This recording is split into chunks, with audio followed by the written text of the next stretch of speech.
Fala pessoal, sejam bem-vindos ao Arena Ambiental, hoje com a presença do professor doutor Hélio Elias da Silva, professor da Universidade Federal de Goiás, e hoje a gente vai falar de um tema muito interessante, e inclusive o professor doutor Hélio foi premiado por esses trabalhos, que são tijolos ecológicos. E para começar a nossa conversa, eu gostaria de saber o que são tijolos ecológicos e quais as diferenças para os tijolos convencionais. Bom dia, Bruno. Bom dia a todos vocês que estão assistindo esse programa. E eu gostaria brevemente de fazer uma rápida apresentação minha. Eu sou engenheiro Hélio Elias da Silva, sou mestre em engenharia civil, doutor em ciências ambientais, sou professor numa grande universidade no curso de engenharia civil e sou egresso do doutoramento em ciências ambientais pela Universidade Federal de Goiás. Então, na verdade, na Universidade Federal de Goiás, eu fiz o mestrado e o doutorado. Como professor, eu atuo numa instituição privada de ensino, também na área de engenharia. E estou aqui hoje com vocês para compartilhar um pouco do meu conhecimento, da minha expertise no aproveitamento de resíduos minerários, de resíduos poliméricos, resíduos plásticos na fabricação de tijolos. E sempre que se fala em materiais alternativos, materiais ecológicos, vem sempre essa pergunta que você fez, Bruno, que tem a ver, essa pegada ecológica, essa pegada de sustentável, tem a ver com essa demanda que é recorrente em todo o planeta hoje. Quer dizer, quando se diz que um produto ele é ecologicamente correto, que ele é sustentável, significa que, em comparação a um produto tradicional, ele traz determinados benefícios. Benefícios do ponto de vista de diminuição de consumo de matérias-primas, diminuição dos custos do processamento, a diminuição da liberação de, por exemplo, gases tóxicos na atmosfera, enfim, que vão, então, se traduzir num produto final que tem propriedades técnicas iguais ou melhores que o produto tradicional, mas que possa também trazer benefícios, especialmente no âmbito ecológico, na questão ambiental, que ele traga benefícios que faça esse produto alternativo ser melhor que aquele produto tradicional. Então, vamos ao caso específico que eu vou relatar com vocês, que é a produção de tijolos ecológicos, de tijolos ambientalmente sustentáveis, que foram desenvolvidos com o aproveitamento de resíduos de mineração e de resíduos plásticos. Então, esses produtos foram desenvolvidos em comparação, não com o tijolo cerâmico, né, não com o tijolo de concreto, mas feitos em comparação, ou desenvolvidos em comparação com os chamados tijolos solo-cimento, que são muito utilizados no Brasil e no mundo. Então, esses produtos podem, né, sim, ser considerados ecológicos ou ambientalmente sustentáveis, porque eles têm uma série de vantagens em relação aos produtos de referência. Eles são, do ponto de vista de custo, até ligeiramente mais baratos, eles são mais eficientes em termos de produção, mas eles também têm uma resistência mecânica melhor, tem, então, requisitos técnicos, como absorção de água, também melhor que o produto tradicional, e tem também uma durabilidade compatível com aquele material tradicional, mas ele tem benefícios que aqueles outros não têm. Então, exemplo, para se produzir um tijolo como esse, nós vamos, então, não vamos extrair matéria-prima da natureza, vamos fazer o aproveitamento de resíduos de uma atividade industrial, no caso, a mineração. A mineração em qualquer natureza, de qualquer tipo de minério, ela é natural que ela tenha como passivo a liberação ou a destinação de grandes quantidades de resíduos industriais. Então, quando nós produzimos o tijolo nessa modalidade, ao invés de nós consumirmos matérias-primas disponíveis originalmente na natureza, o que nós fazemos é dar destinação ao que antes era um resíduo e que agora passa a se converter num novo material, o que nós chamamos de coproduto. E não se trata aqui apenas de um resíduo, nós estamos falando aqui de dois tipos de resíduo. O outro material utilizado na fabricação desse tijolo alternativo, desse tijolo ecológico, desse tijolo ambientalmente sustentável, são resíduos plásticos que podem ser garrafa PET ou mesmo tecidos de poliéster, que o poliéster é um tecido muito utilizado por exemplo, para a produção de roupas, como essas utilizadas nas atividades fitness, né, na academia, e que esses materiais eles têm, então, um tempo de degradação muito grande quando em contato com a natureza. Quando jogados em lixões, por exemplo, eles podem demandar de 500 a 600 anos para se decompor. Então, ou seja, esse produto ecológico, esse produto sustentável, é exatamente esse que ele deixa de utilizar recursos naturais e utiliza-se, então, de resíduos industriais, convertendo isso num novo material que pode, então, atender às necessidades da comunidade. Hélio, e você falou especificamente dos resíduos da mineração, e do poliéster e da PET. Pensando no processo produtivo, né, do tijolo, você poderia falar rapidamente qual é o processo de fabricação? Como que se dá esse processo de fabricação?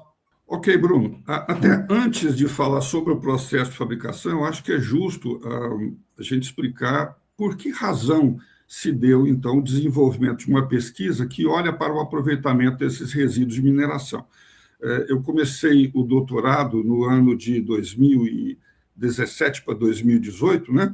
E já lá um pouco antes disso já tinha acontecido um grande acidente numa mineradora no Brasil, no estado de Minas Gerais, e um pouco depois surgiu, então, aquele acidente de Mariana, né, onde milhões de toneladas de resíduos de mineração de ferro foram vertidos lá no córrego do Feijão, em Brumadinho, e causando, então, contaminação do solo, contaminação das águas dos rios, mortandade de peixes, animais, depressão ambiental generalizada. E aí eu fui pessoalmente até aquele local para verificar visualmente e as propriedades físicas daquele material. Então, é um material bastante pesado, é uma densidade bastante alta. Eu recolhi lá cerca de 1 tonelada desse material e levei para o laboratório, sem ter noção do que poderia ser feito com aquilo. Então, nós fizemos uma série de análises físicas e químicas e fomos desafiados ali, eu e meu orientador, professor Dr. Nelson Roberto Antoniosi Filho, que, aliás, diga-se de passagem, corre o risco de ser indicado para concorrer ao Prêmio Nobel bastante em breve, com várias pesquisas muito interessantes que ele tem. Então, nós juntamos os nossos esforços, eu como engenheiro, ele como químico, né? E começamos ali a investigar o que poderia ser feito com esse material. E depois aí de cerca de 2 anos de pesquisa intensa, nós descobrimos que, obedecidas determinadas proporções, nós poderíamos misturar ali uma certa quantidade daquele resíduo de mineração, que é um material que praticamente não contém argila, ele tem cerca de 80% de óxido de ferro presente nele, então é um material extremamente pesado, e tem aí uma distribuição granulométrica interessante, porque ele tem desde materiais muito finos até materiais granulados aí por volta de 5 milímetros de diâmetro. Então, essa distribuição granulométrica é importante para se obter, no caso, o que nós conseguimos, um tijolo adequado.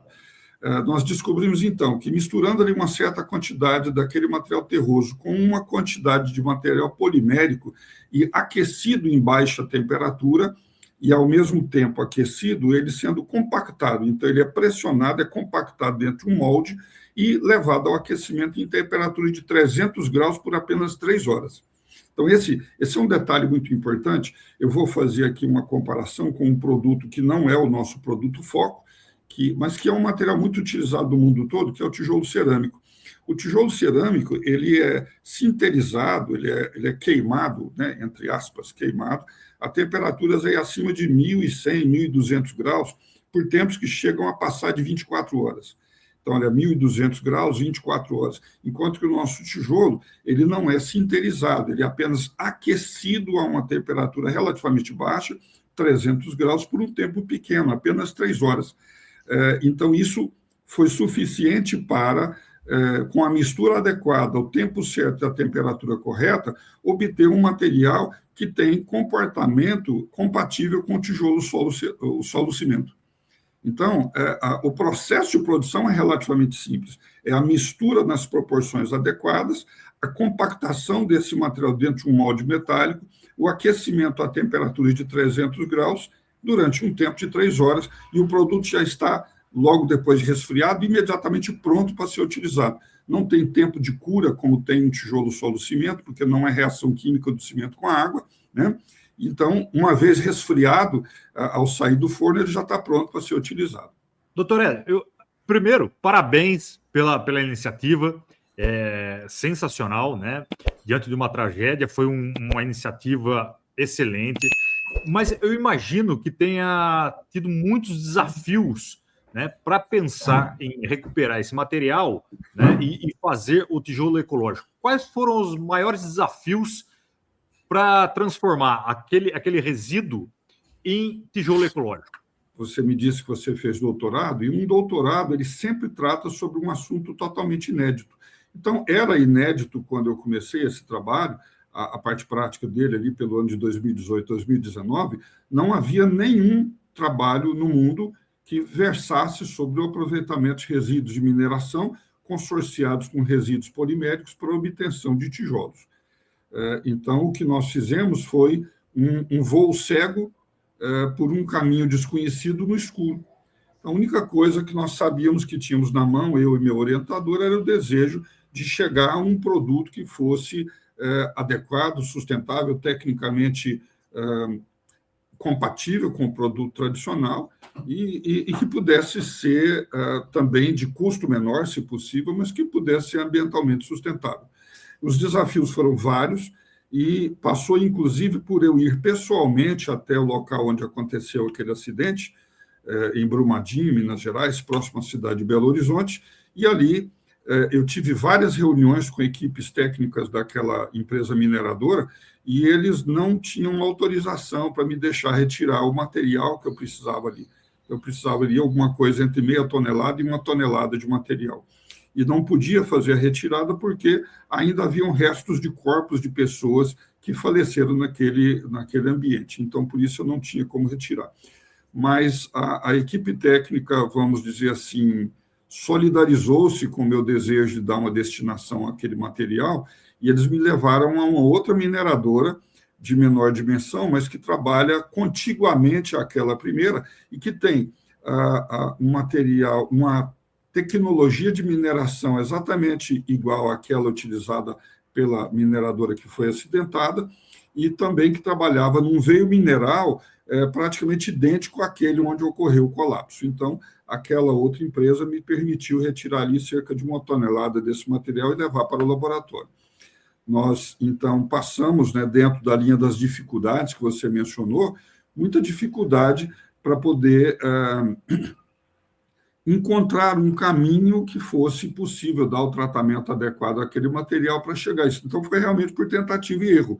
Nós passamos ali mais de 2 anos nesse processo de tentativa e erro até encontrar esse caminho que permitiu descobrir, então, o equacionamento, né? Então, encontrar qual que é a calibração correta entre a quantidade de material terroso, a quantidade de material polimérico, o tempo de exposição ao calor e o nível de temperatura para que, então, ao final, o produto pudesse atender às expectativas que nós tínhamos traçado. Então, eu gastei cerca de 6 anos para cumprir todo esse projeto, porque dentro desse intervalo de tempo tivemos aí a pandemia, que nos consumiu cerca de 2 anos com velocidade de produção bastante baixa, né?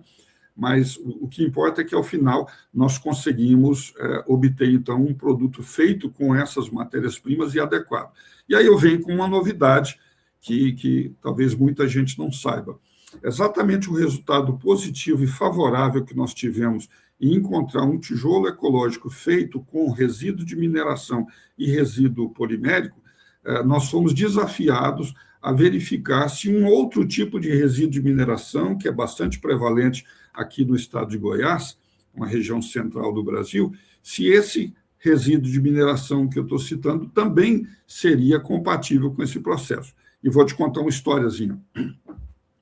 A maior mineradora de esmeraldas que já existiu no mundo, ou que sobrou dela, está exatamente aqui no estado de Goiás, numa cidade que se chama Campos Verdes. Nessa cidade ainda existe, agora não numa escala tão grande, né, uma mineração de esmeraldas que lá pelos anos 80, quando ela foi descoberta, você tinha, então, esmeraldas afloradas, né? Então, a olho nu no chão. Então, rapidamente, então, começaram os trabalhos de escavação, e aí esse processo é um processo extremamente predatório. O pessoal abre, então, o que eles chamam de cisternas, não são perfurações verticais, que hoje você tem perfurações, você tem fossas, cisternas, que vão de 500 a 800 metros de profundidade. E aí, a cada 50 metros de profundidade, eles abrem, então, aberturas horizontais, que, através, então, de demolição, utilizando equipamento manual e também explosivos, né, vão abrindo, então, essas fossas, retirando esse material, e esse material, então, é cominuado, ele é triturado para poder fazer, então, a catação das gemas, que são materiais de alto valor agregado. O problema é que esse processo de moagem, de cominuação de rocha, produz uma grande quantidade de resíduo de mineração que não tem nenhuma aplicação, aqui pelo menos, né? Então, eu consegui ir até aquela cidade, recolhi lá uma certa quantidade daquele resíduo de mineração, utilizei a mesma técnica que foi desenvolvida para a utilização do resíduo de mineração, e, para nossa surpresa, o tijolo feito utilizando a mesma técnica, o mesmo procedimento, feito com resíduo de mineração de esmeralda, ficou muito melhor do que o tijolo feito com resíduo de mineração de ferro, com uma resistência maior do que a resistência alvo e com uma absorção de água muito abaixo daquilo considerado o máximo aceitável. Então, enfim, nós já conseguimos carimbar um outro tipo de tijolo ecológico feito com outro tipo de resíduo de mineração. E aqui eu já quero deixar um recado explícito aos países africanos, especialmente aos países de língua portuguesa, mas não necessariamente restrito a eles, que eu tenho a convicção de que nós podemos fazer esse mesmo procedimento com outros tipos de resíduos de mineração, inclusive com areia de praia também. E eu quero aqui deixar citado para você que nós temos aí, por exemplo, no continente africano, Gana, cuja capital é Accra, é um local onde recebe-se semanalmente grande quantidade de toneladas de roupas velhas, né, que são, então, descartadas em países de primeiro mundo e que são, então, simplesmente despejadas à beira-mar, em Gana.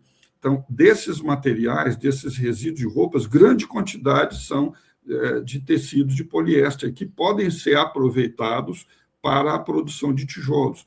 Então, eu quero deixar um canal aberto para que nós tenhamos a possibilidade de levar a esses países que têm o interesse de aproveitamento dos seus resíduos de mineração e até mesmo outros materiais não necessariamente residuais, consorciados com resíduos que podem ser tanto de tecido quanto de garrafa PET, para nós fazermos essa tecnologia chegar a outros locais. Doutor Hélio, sensacional. E só vou aproveitar um gancho aqui. O senhor falou sobre o tijolo proveniente aí de roupas. Existe uma empresa francesa que começou a fazer esses tijolos reaproveitando jeans, né? Fica uma dica aí para quem quiser estudar, para quem quiser saber também um pouco mais. Mas, doutor Hélio, voltando aí, pensando sobre os tijolos, né, provindos da mineração, do resíduo de mineração, para além dos ganhos ambientais, eu imagino que, para ser atrativo, tem que ter ganho construtivo, né, e econômico. Você poderia falar sobre esses ganhos, né? Quais seriam? Bruno, eu vou olhar inicialmente, vou apontar para os resultados que eu tive referente a quando eu escrevi a tese de doutoramento. Eu fiz uma investigação não exaustiva, fazendo uma comparação entre o custo de produção do tijolo solo-cimento, que foi o material de referência utilizado para produzir esse tijolo ecológico que eu produzi. Por que razão? Porque o tijolo solo-cimento ele é o que na engenharia a gente chama de material compósito. Não? O material compósito é a associação de dois ou mais duas ou mais tipos de matérias-primas que, quando consorciadas, elas vão gerar um produto que é diferente de cada um daqueles materiais inicialmente utilizados, né? Então, por isso o nome de material compósito, né? O tijolo, solo e cimento é um material compósito, ele é a associação de cimento Portland e solo, no material granular. É que essa mistura ela ganha resistência mecânica e propriedades mecânicas através da reação química do cimento Portland com a água. Então, o que faz o material gerar capacidade de resistência mecânica é a formação de produtos de hidratação do cimento. Então, é uma reação química que está envolvida. No nosso caso, é também um material polimérico, onde quem vai dar volume ao tijolo compósito é o resíduo de mineração, seja ele qual for. E quem vai fazer esse trabalho de consolidação, de amalgamação, ou de ligação entre as partículas, é o material polimérico, né? Então, o material polimérico, ele vai, com o aquecimento, ele vai se liquefazer e vai abraçar essas partículas. Quando o material resfria, essa resina que foi liquefeita, ela endurece e faz o trabalho, então, de agregar, de amalgamar os grãos. Então, não tem necessariamente uma reação química utilizada, é uma conversão puramente física, né? Então, olhando para esses dois materiais, eu comparei, então, o custo de produção do tijolo, solo e cimento com o custo de produção estimado do que seria para produzir esse tijolo ecológico que nós concebemos, né? Então, nós chegamos, ao final das contas, que em dólar, em valor de dólar por unidade ou dólar por milheiro, a diferença é desprezível, né? Ela é irrisória. Então, não podemos dizer que o custo é igual, apesar de que esse tijolo está dando ali alguns centavos de dólar por unidade a menos, né? Então ele é um pouco mais barato, mas eu prefiro, a favor da segurança, dizer que o custo é o mesmo. Então, o custo é o mesmo do tijolo tradicional solo-cimento, mas o ganho para o sistema não é necessariamente o financeiro, é o ambiental. É aí que o material se destaca. Se ele não tem um ganho por se tornar mais barato, mas ele, então, traz ganho no sentido de ele não fazer a utilização de recursos naturais virgens. Ao contrário, o que nós fazemos, então, é consumir resíduo industrial. Então, eu não tenho queima de material que vá levar a fumaça, por exemplo, né?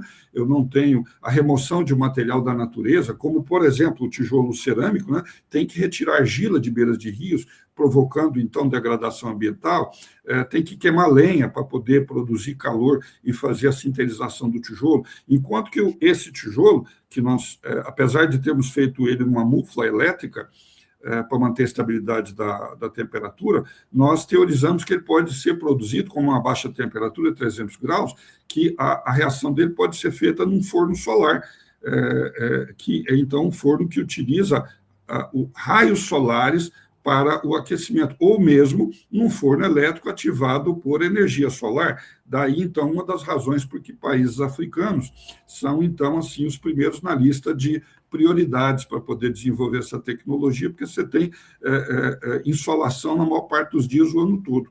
Então, daí o nosso interesse de levar essa tecnologia aos países africanos.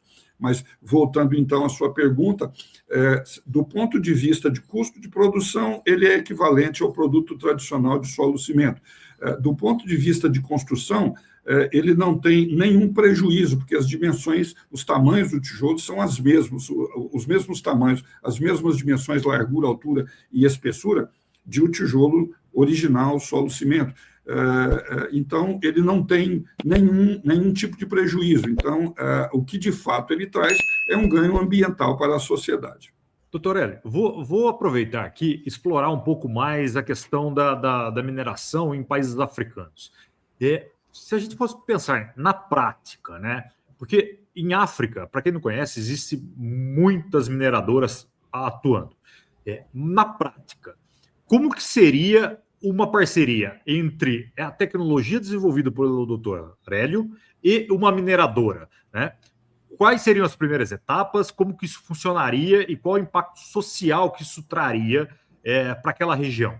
Muito boa a sua pergunta, muito oportuna, Bruno, pelo seguinte, materiais de construção em geral, não apenas tijolo, mas qualquer tipo de material de construção, normalmente eles são muito impactados pela distância de transporte, porque normalmente são materiais pesados, isso vale para cimento, vale para aço, vale para tijolo, vale para areia, brita, pedra, qualquer outro tipo de material utilizado na construção civil, porque são materiais pesados e, normalmente, você tem um gasto de grandes quantidades desses materiais, o transporte em longas distâncias inviabiliza o material.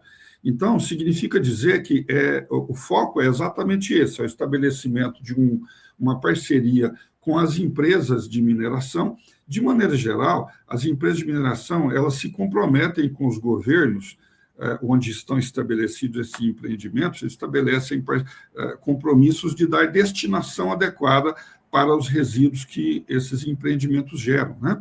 Então, a situação que eu vejo, a situação que eu percebo como ideal é encontrar, então, por exemplo, uma empresa que esteja interessada em montar uma linha de produção exatamente ali ao lado do seu site de mineração, onde, então, a distância de transporte do resíduo de mineração até essa linha de produção seja pequena, né, para não impactar o custo. Ele, então, diminui severamente o custo de produção, eliminando essa distância de transporte.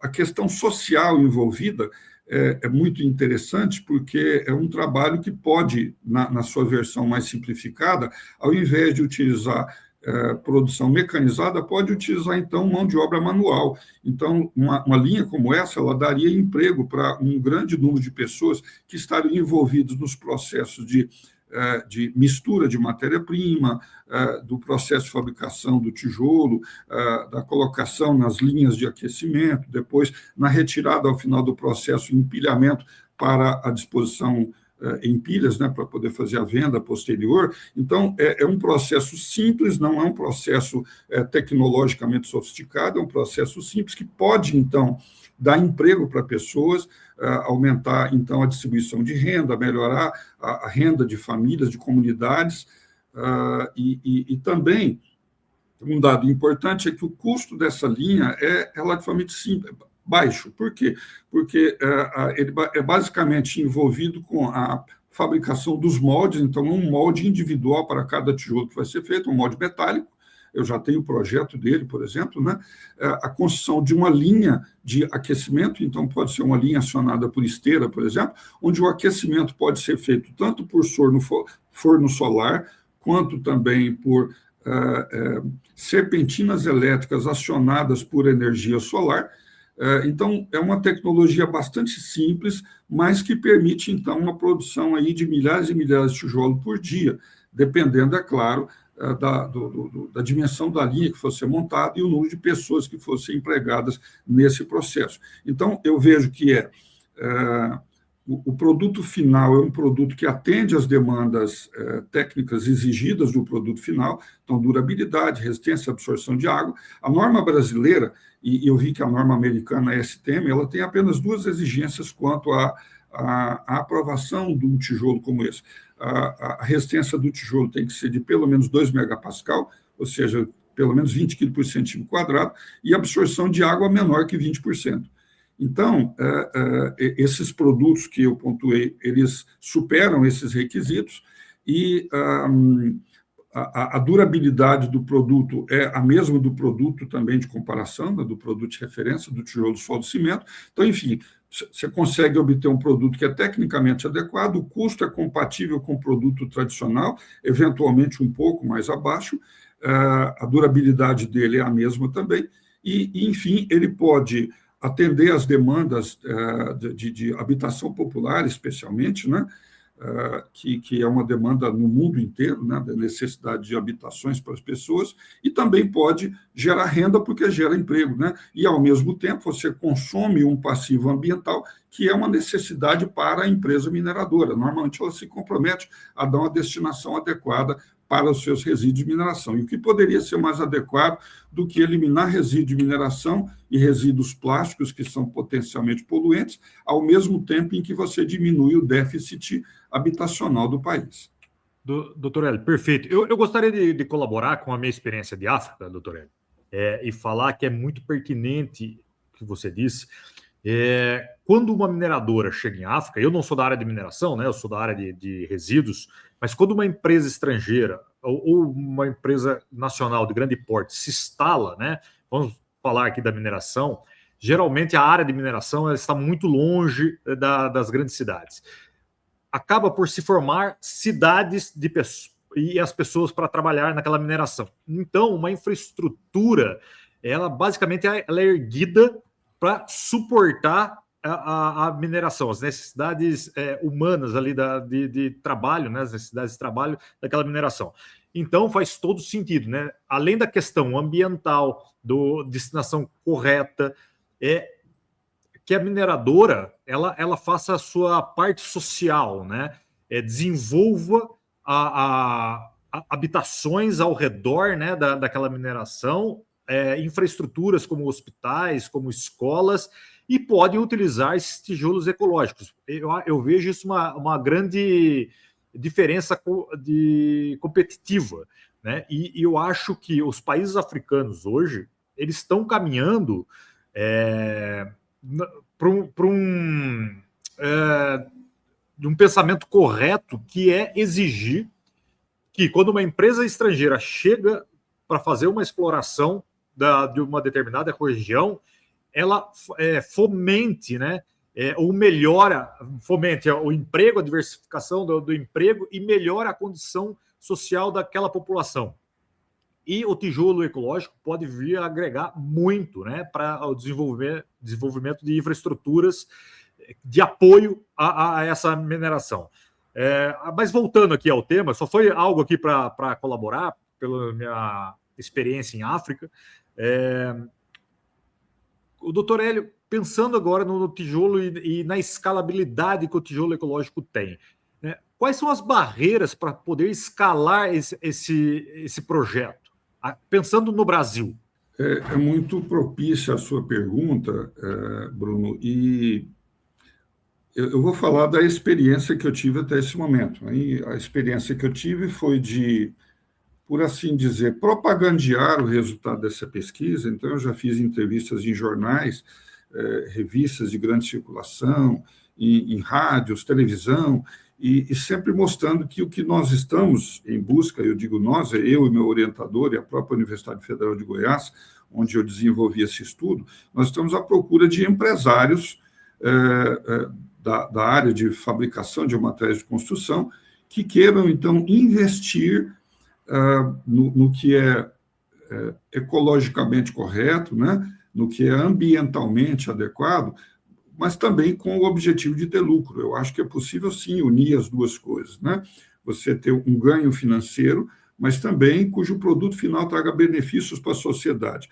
E a dificuldade que nós tivemos aqui no Brasil até esse momento é exatamente isso, encontrar aquele empresário que queira fazer esse investimento em algo que é novo. Eu, por outro lado, também compreendo o receio que a pessoa tem. Por quê? Porque é uma tecnologia que é nova, ninguém nunca fez isso até então.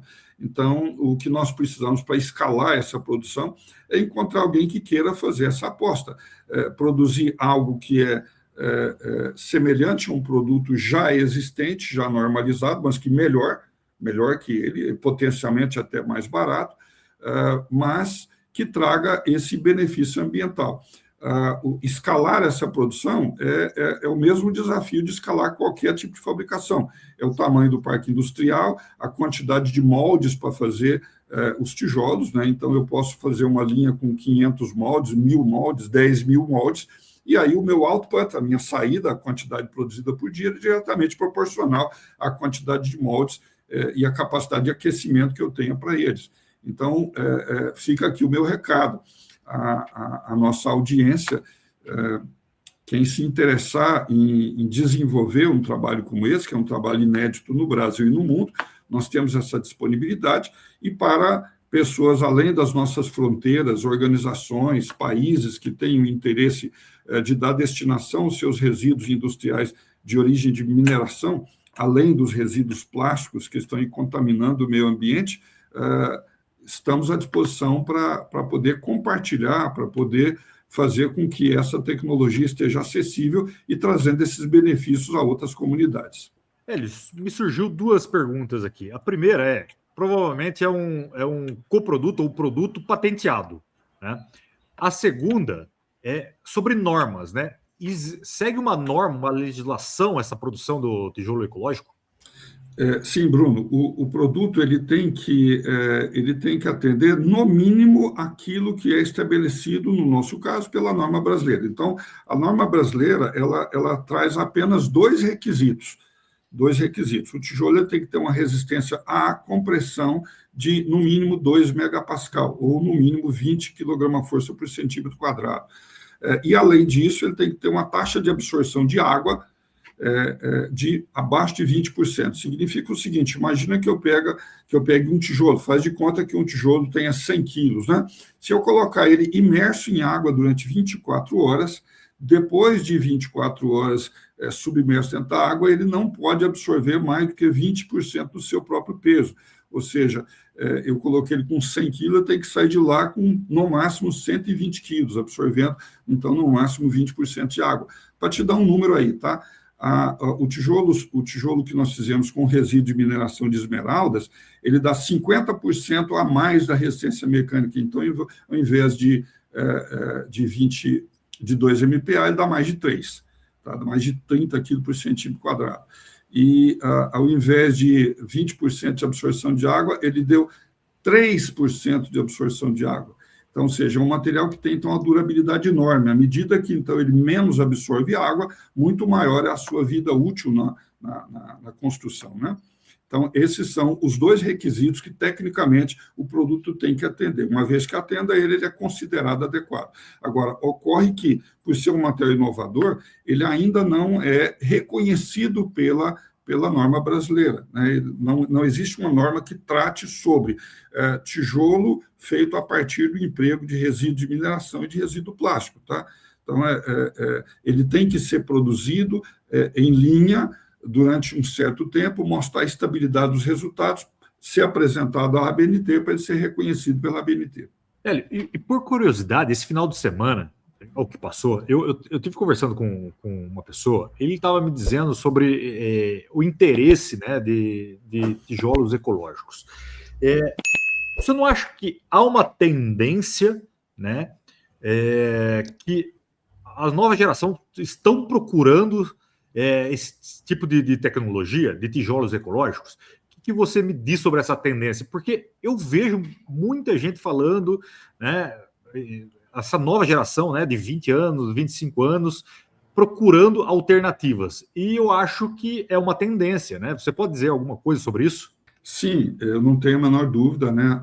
A nossa chamada geração Z, que é tão controversa sobre questões comportamentais, mas, ao mesmo tempo, ela também é muito engajada com as questões ambientais. E chama muito a atenção para esse extrato popular a preferência que eles têm pelos produtos que potencialmente possam trazer benefícios sociais e benefícios ambientais, disso não há dúvida, né? Eu já li pesquisas que dizem que esse público está disposto, inclusive, a pagar até 5% a mais pelo mesmo produto, se esse produto verdadeiramente trouxer benefícios, sejam benefícios sociais ou ambientais. Então, é um mercado a ser explorado. Entretanto, e você mencionou agora há pouco, você viu aí um trabalho de alguém na França, ao que me parece, que estava fazendo o aproveitamento de resíduos de jeans para a produção de tijolos, e eu quero aqui chamar a atenção que no YouTube mesmo, na internet, você encontra muito dessas citações de pessoas que estão misturando colas, adesivos com resíduos de tecidos e tudo mais. Só que, na maior parte das vezes, na grande parte das vezes, esses eventos que a gente encontra, esses tijolos que são obtidos, eles não são tijolos que têm a capacidade estrutural. Por exemplo, esses tijolos que você mencionou aí, feito com retalho de jeans, eles são apenas de apelo visual. Então, você pode fazer um revestimento de uma parede, por exemplo, né? A cobertura de um piso, alguma coisa assim, aonde ele não tenha que suportar carga, tá? Então, esse é um dos limitantes de aproveitamento de tecidos, por exemplo. Os aproveitamentos de tecidos em natura, eles levam a produtos com menor módulo de elasticidade, significa materiais macios. Então, eles são extremamente deformáveis, tá? Então, eles não suportam carga. Exemplo, vou dar um exemplo desses tijolos que eu estou te falando, né, que nós produzimos aqui. Nós já temos, eu sou professor da aula da disciplina de cálculo estrutural, isso eu demonstrei matematicamente também. Com esse tijolo que nós desenvolvemos aqui, você pode fazer uma casa térrea, tá? Independente do tamanho da área dela, mas uma casa térrea, aonde então você não precisa de pilares, nem precisa de vigas. Tá? Você pode construir a casa sem pilares e nem vigas, ou seja, não tem que ter estrutura de concreto, e a laje de concreto armado pode ser apoiada diretamente sobre as paredes da edificação, e os tijolos, eles têm capacidade de suportar o seu peso próprio, o peso de uma laje de concreto em cima dela, o peso da estrutura de madeira que suporta o telhado e também o peso das próprias telhas, mesmo na telha mais pesada que a telha cerâmica, e o tijolo suporta tudo isso e ainda sobra energia para ele. Então, ou seja, é um produto não apenas de apelo visual, mas ele também tem capacidade de suporte estrutural. Tá? E aí se estabelece uma diferença importante desse tijolo ecológico com outros que tem aí no mercado, cujo resultado é apenas o apelo visual. E aí sim, você chega para essa atual geração que cobra essa questão ambiental, mas também mostra para ele que, para além até do ganho ambiental, você tem um ganho econômico na construção, que é a construção de uma edificação térrea, você pode, então, ter economia com as questões estruturais, por não ter que utilizar vigas e pilares de concreto armado. Doutor Hélio, agora me veio na cabeça uma questão, que é sobre a construção em si. Uhum. Porque o pessoal de casa pode estar se perguntando, ok, vem o tijolo ecológico, eu comprei o tijolo ecológico, mas e a mão de obra? É a mesma que a convencional? Como que isso funciona? Sim, Bruno, a mão de obra é a mesma, a técnica de assentamento, né, do tijolo sobre a argamassa é rigorosamente a mesma, ele pode ser cortado com uma colher de pedreiro como um tijolo comum, ou pode ser cortado numa serra de fita como um tijolo comum, não tem diferença nenhuma, a mão de obra é exatamente a mesma, porque o produto, inclusive visualmente, é rigorosamente o mesmo, não tem diferença. Doutor Hélio, a nossa conversa está chegando ao fim, está muito gostoso ouvi-lo, mas antes de terminar, eu sei que o doutor foi premiado por esses trabalhos. Eu gostaria que você contasse um pouco dessas premiações, né? E contasse um pouco mais da sua história aqui para a gente. Ok. Bruno, eu disse para você que eu entrei no doutorado ali por volta do ano de 2018, e já no ano de 2020 nós tivemos ali a pandemia, né? Então, com o começo do meu trabalho, lembra que eu falei que nós estávamos ali fazendo um voo cego por um caminho nunca antes caminhado, né? Durante esse trabalho inicial de desenvolver o tijolo, nós desenvolvemos ele em pequena escala. Nós não fizemos o tijolo no tamanho natural, fizemos uma redução de 8 vezes do volume dele e trabalhamos com um modelo em escala reduzida. Então, os resultados iniciais, quando nós, então, encontramos o caminho, né, que foi o caminho que a gente acabou explorando, nós desenvolvemos ali um tijolo em pequena escala com que nós pudemos, então, medir as propriedades dele.